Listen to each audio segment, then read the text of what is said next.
जय भगवान। जय श्री चित्रगुप्त की कथा अर्थात यम द्वितीया की कथा। दोहा। मंत्री श्री धर्मराजस्य चित्रगुप्त शुभ शंकरः पयानाम सर्व पापेभ्यम शरणागम वत्सलः। एक बार युधिष्ठिर जी भीष्म जी से बोले, हे पितामह, आपकी कृपा से मैंने धर्मशास्त्र सुने, परंतु इस यम द्वितीया का क्या पुण्य है, क्या फल है, यह मैं सुनना चाहता हूँ। आप कृपा करके मुझे विस्तार पूर्वक कहिए। भीष्म जी बोले, तूने अच्छी बात पूछी, मैं इस उत्तम व्रत को विस्तार पूर्वक बताता हूँ। कार्तिक मास के उजेले और चैत्र के अंधेरे की पक्ष जो द्वितीया होती है वह यम द्वितीया कहलाती है। युधिष्ठिर जी बोले, उस कार्तिक के उजेले पक्ष की द्वितीया में किसका पूजन करना चाहिए और चैत्र महीने में यह व्रत कैसे हो, इसमें किसका पूजन करना चाहिए। भीष्म जी बोले, हे युधिष्ठिर, पुराण संबंधी कथा कहता हूँ, इसमें संशय नहीं है कि इस कथा को सुनकर प्राणी सब पापों से छूट जाता है, नारायण भगवान से सब पापों से छूट जाता है। सतयुग में नारायण भगवान से, जिनकी नाभि में कमल है, उनसे चारों मुख वाले ब्रह्मा जी पैदा हुए, जिनसे वेद वेता भगवान ने चारों वेद कहे। नारायण बोले, हे ब्रह्मा जी, आप सबकी तुरीय अवस्था, रूप और योगियों की गति हो, मेरी आज्ञा से सब जगत को शीघ्र रचो। ऐसे हरि जी के वचन को सुनकर हर्ष से प्रफुल्लित हुए ब्रह्मा जी ने मुख से ब्राह्मणों को, बाहुओं से क्षत्रियों को, जंघाओं से वैश्यों को और पैरों से शूद्रों को उत्पन्न किया। उनके पीछे देव, गंधर्व, दानव, जल के जीव, स्थल के जीव, नदी, पर्वत और वृक्ष आदि को पैदा कर मनु जी को पैदा किया। इसके बाद दक्ष प्रजापति जी को पैदा किया और तब उनसे आगे और सृष्टि उत्पन्न करने को कहा। दक्ष प्रजापति जी से 60 कन्या उत्पन्न हुई, जिनमें से 10 धर्मराज को, 13 कश्यप को और 27 चंद्रमा को दी। कश्यप जी से देव, दानव, राक्षस, इनके सिवाय और भी गंधर्व, पिशाच, गौ और पक्षियों की जातियां पैदा हुई। धर्मराज को धर्म प्रधान जानकर सबके पितामह ब्रह्मा जी ने सब लोगों का अधिकार दे दिया और धर्मराज से कहा कि तुम आलस त्याग कर काम करो। जैसे शुभ अशुभ कर्म किए, उसी प्रकार न्याय पूर्वक वेद शास्त्र में कही विधि के अनुसार कर्ता को कर्म का फल दो और सदा मेरी आज्ञा का पालन करो। ब्रह्मा जी की यह आज्ञा सुनकर बुद्धिमान धर्मराज ने हाथ जोड़कर सबके परम पूज ब्रह्मा जी को कहा, हे प्रभो, मैं आपका सेवक निवेदन करता हूँ कि सारे जगत के कर्मों का विभाग पूर्वक फल देने की जो आपने मुझे आज्ञा दी है, यही एक महान कर्म है। आपकी आज्ञा सिरोधारी कर मैं ये काम करूँगा कि जिससे कर्ताओं को फल मिलेगा।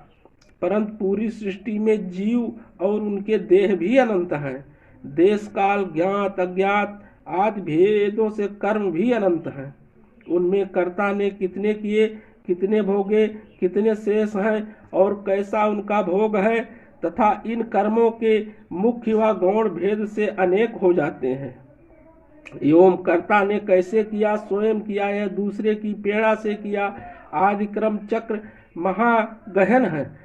अतः मैं अकेला किस प्रकार इसको भार को उठा सकूंगा। इसलिए मुझे कोई ऐसा सहायक दीजिए जो धार्मिक, न्यायी, बुद्धिमान, शीघ्रकारी, लेख कर्म में चमत्कारी, तपस्वी, विधि विधान और महत्तम भी कहिए और बताइए कि इस कथा को कहने सुनने से क्या लाभ मिले। सुनकर सूत जी बोले, हे ऋषियों, आपने जो जन कल्याण की भावना से यह बात मुझ में पूछी है, यह कलयुग में बहुत ही फलदायी है। इसको संक्षेप में आप लोगों से कहता हूँ। हे ऋषियों, सतयुग के बीत जाने पर त्रेता युग के प्रारंभ में महोदपुर नाम का एक विशाल वेद शास्त्र का ज्ञाता हो। धर्मराज की इस प्रकार प्रार्थना पूर्वक किए हुए कथन को विधाता सत्य जान मन में प्रसन्न हुए और यमराज का मनोरथ पूर्ण करने की चिंता करने लगे। उक्त सब गुणों वाला ज्ञानी लेखक पुरुष होना चाहिए, उसके बिना धर्मराज का मनोरथ पूर्ण न होगा। तब ब्रह्मा जी ने कहा, हे धर्मराज, तुम्हारे अधिकार में मैं सहायता करूंगा। इतना कहकर ब्रह्मा जी अंतर्ध्यान हो गए। उसी अवस्था में उन्होंने 1000 वर्ष तक तपस्या की।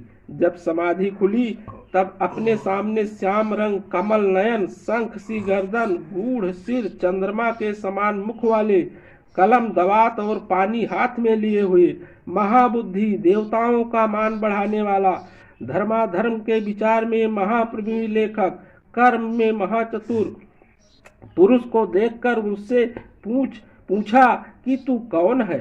तब उसने कहा, हे प्रभु, मैं माता पिता को तो नहीं जानता, किंतु आपके शरीर से प्रकट हुआ हूँ, इसलिए मेरा नामकरण कीजिए और कहिए कि मैं क्या करूँ। ब्रह्मा जी ने उस पुरुष के वचन सुन अपने हृदय से उत्पन्न हुए उस पुरुष का हंसकर कहा, तू मेरी काया से प्रकट हुआ है, इससे मेरे काया शरीर में तुम्हारी स्थिति है, इसलिए तुम्हारा नाम कायस्थ चित्रगुप्त है। धर्मराज के पुर में प्राणियों के शुभाशुभ कर्म लिखने में उसका तू सखा बना, इसलिए तेरी उत्पत्ति हुई है।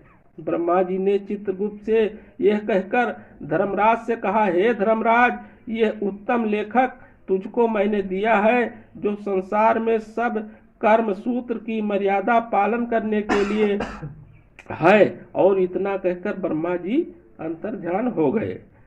फिर वह पुरुष चित्रगुप्त कोट नगर को जाकर चंड प्रचंड ज्वालामुखी काली जी के पूजन में लग गया। उपवास कर उसने भक्ति के साथ चंडिका जी की भावना मन में की। उसने उत्तमता से चित्त लगाकर ज्वालामुखी देवी का जप और स्तोत्रों से भजन पूजन और उपासना इस प्रकार की, हे जगत को धारण करने वाली, तुमको नमस्कार है। महादेवी, तुमको नमस्कार है। स्वर्ग, मृत्यु, पाताल आदि लोकांतरों को रोशनी देने वाली, तुझको नमस्कार है। संध्या और रात्रि रूप भगवती, तुमको नमस्कार है। श्वेत वस्त्र धारण करने वाली सरस्वती, तुमको नमस्कार है। रज तमो गुण रूप देव गुण को कांति देने वाली देवी, हिमाचल पर्वत पर स्थापित आदि शक्ति चंडी देवी, तुमको नमस्कार है।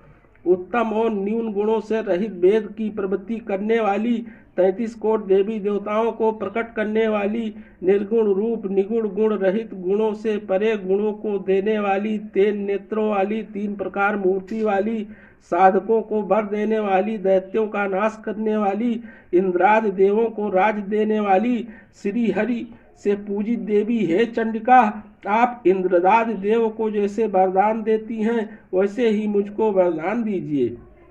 मैंने लोगों के अधिकार के लिए आपकी स्तुति की है, इसमें संशय नहीं है। ऐसी स्थिति को सुन देवी जी ने चित्रगुप्त जी को वर दिया। देवी जी बोली, हे चित्रगुप्त, तूने मेरा आराधना पूजन किया है, मैंने आज तुमको वर दिया कि तू परोपकार में कुशल, अपने अधिकार में सदा स्थिर और असंख्य वर्षों की आयु वाला होगा। यह वर देकर दुर्गा देवी जी अंतर्ध्यान हो गईं। उसके बाद चित्रगुप्त धर्मराज के साथ उनके स्थान पर गए और वो आराधना करने योग्य अपने आसन पर स्थित हुए।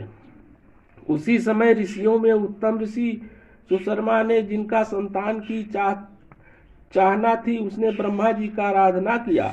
तब ब्रह्मा जी ने प्रसन्नता से उसकी इरावती नाम की कन्रू को पाकर चित्रगुप्त से साथ उसका विवाह किया। उस कन्या से चित्रगुप्त के 8 पुत्र उत्पन्न हुए, जिनके नाम से ये हैं: चारु, सुचारु, चित्र, मतिमान, हिमवान, चित्रचारु, अरुण और 8वां अतीन्द्र। दूसरी जो मनु की कन्या दक्षिणा चित्रगुप्त से विवाही गई, उसके 4 पुत्र हुए, उनके नाम भी सुनो: भानु, विभानु, विश्वभान और वीरवान। चित्रगुप्त के 12 पुत्र विख्यात हुए और पृथ्वी तल पर विचरे। उनमें में से 4 मथुरा जी को गए और वहां रहने को राजी हुए।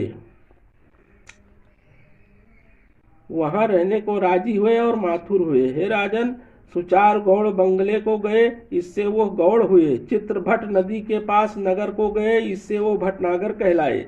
श्रीवास नगर में भानु बसे, इससे वो श्रीवास्तव कहलाए। हिमवान अम्बा दुर्गा जी की आराधना कर अम्बा नगर में ठहरे, इससे वो अम्बष्ट कहलाए। सक्सेन नगर में अपनी भार्या के मतिमान गए, इससे वो सूर्यध्वज कहलाए। और अनेक स्थानों में बसे, अनेक जाति कहलाए। बस पूरा होगा।